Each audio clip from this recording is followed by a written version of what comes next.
বদরের ময়দানে এই পাশে কোরাইশ, এই পাশে মুসলমানেরা। বিশ্বনবী জালাময়ী ভাষণ দিলেন, তোমরা দেখতে পাচ্ছ এটা বদরের ময়দান না, এটা আল্লাহর জান্নাত, ওই জান্নাতের দিকে ছোট। বিশ্বনবীর কথা শোনা মাত্র সাইয়েদনা উমাইর ইবনুল হুমাম বললেন বাখ বাখ, মানে চমৎকার। বিশ্বনবী বললেন মা ইয়াহমিলুকা আলা কওলিকা বাখ বাখ ইয়া উমাইর, আমার এই কথা শুনে তুমি কেন বললা বাখ বাখ?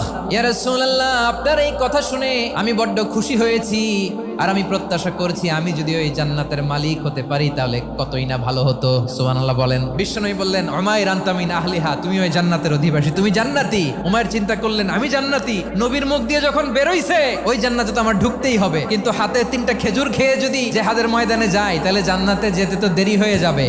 এই চিন্তা আসা মাত্রই খেজুর 3টাকে তিনি ছুঁড়ে মারলেন, তলোয়ার বের করে আল্লাহু আকবার বলে বদরের ময়দানে ঝাঁপিয়ে পড়লেন। আল্লাহর শত্রুদেরকে কচুকাটা করে এক পর্যায়ে শাহাদাতের সুধা পেয়ে নিজেও জান্নাতি হয়ে গেলেন। পড়েন সুবহানাল্লাহ।